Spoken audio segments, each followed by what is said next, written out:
나는 7살 아들과 5살 딸을 키우는 40대 엄마다. 요즘 내 하루는 거의 비슷하다. 아침 6시 반. 눈 뜨자마자 아이들 깨우고, 밥 차리고, 아이들 유치원 보낼 준비를 하며 분주하게 하루를 시작한다. 아이들이 엄마 하고 부를 때마다 나는 늘 동시에 두 사람의 엄마가 된다. 우리 남편은 아이들이 태어난 뒤부터 거의 매일 야근이었다. 빠르면 밤 12시, 늦으면 새벽 2시. 처음엔 정말 안쓰러웠다. 가족 먹여 살리느라 얼마나 힘들까? 아이들이 아빠 얼굴을 거의 못 보고 자라는 게 마음에 걸리긴 했지만 그래도 나는 참고 넘겼다. 아빠가 열심히 일하는 거라면 엄마가 조금 더 버티면 되는 거라고 생각했다. 아이들이 잠들고 나면 혼자 남은 거실에서 설거지를 하며 생각했다.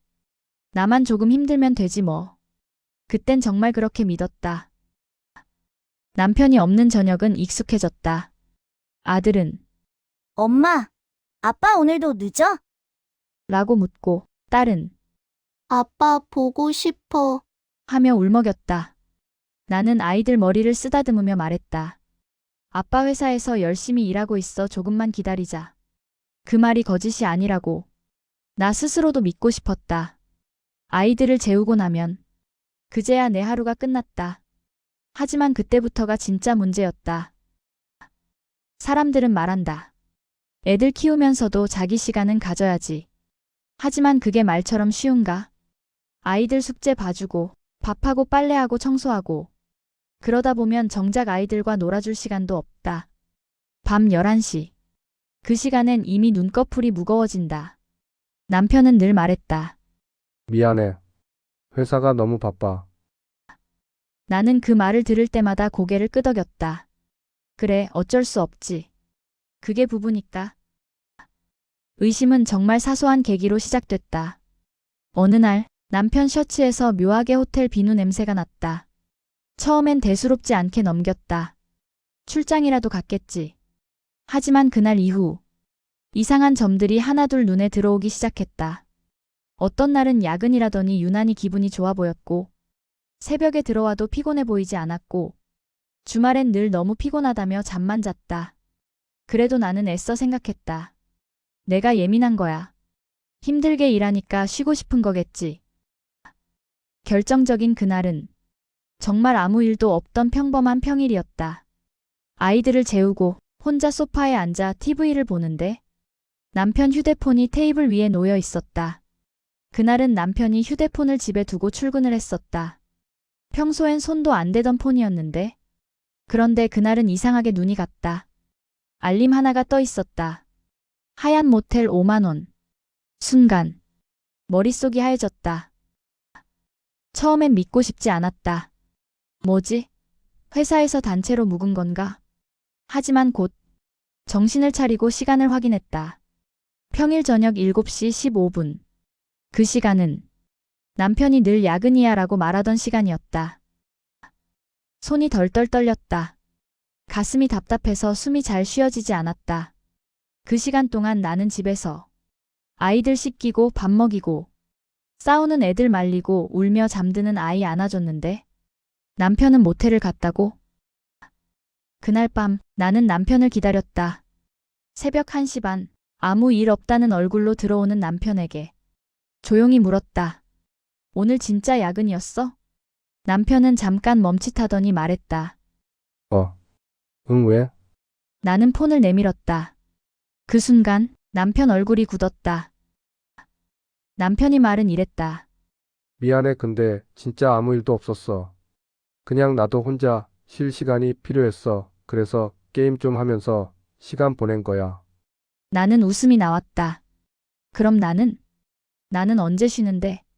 남편은 대답하지 못했다. 애들 없을 때 게임 좀 한 게 그렇게 잘못이야? 집에 있으면 쉬지도 못하잖아. 그 말을 듣는 순간 가슴이 쿵 내려앉았다. 그날 밤 아이들 방을 바라보며 생각했다. 나는 엄마니까 당연히 참고 버텨야 하는 건가? 이 배신을 이해하고 넘어가는 게 맞는 걸까? 이혼이라는 단어가 처음으로 머릿속에 떠올랐다. 그날 밤 이후로 집안 공기가 완전히 달라졌다. 아침이 되었는데도 나는 거의 잠을 못 잤다. 아이들 알람 소리에 겨우 눈을 떴고 몸은 천근만근이었다.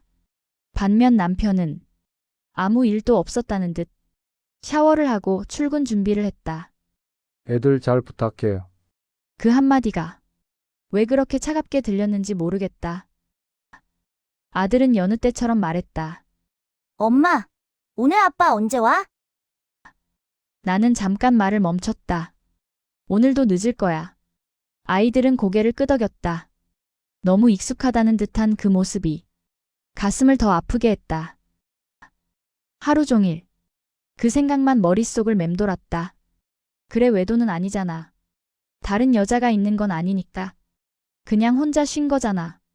하지만 그 다음 생각이 나를 더 괴롭혔다. 그럼 나는 왜 혼자 쉴 수 없지? 그날 밤 아이들이 잠든 뒤 남편과 다시 마주 앉았다. 나는 최대한 차분하게 물었다. 왜 하필 모텔이었어? 남편은 한숨을 쉬며 말했다. 집에 있으면 진짜 쉬질 못하잖아. 애들, 집안일, 잔소리 솔직히 숨 막혀. 그 말에 심장이 쿵 내려앉았다. 그래서 나를 속였어? 야근이라고 말하고 남편은 고개를 저었다. 속이려고 한 건 아니야. 괜히 말하면 싸울까봐 그랬지. 괜히라는 단어가 이상하게 귀에 걸렸다. 내가 말하면 싸울 사람이라는 거야? 그래서 혼자 결정해도 되는 거야? 남편은 대답하지 않았다. 그 침묵이 모든 대답 같았다. 나는 이 일을 처음으로 친한 친구에게 털어놨다. 친구의 반응은 의외였다. 그래도 바람은 아니잖아. 요즘 남자들 다 그래. 게임이라도 하면서 스트레스 풀면 다행이지. 그 말을 듣는 순간 입이 떨어지지 않았다. 또 다른 사람은 이렇게 말했다. 아이 키우면서 남자도 숨쉴 구멍은 있어야지. 그럼 나는? 사람들은 늘 말한다. 애들 생각해서 참아. 가정은 깨지면 안 되잖아. 하지만 아무도 묻지 않는다.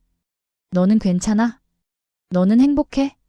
나는 매일 아이들 밥 먹이고 씻기고 재우고 그 사이사이에 집안을 돌봤다.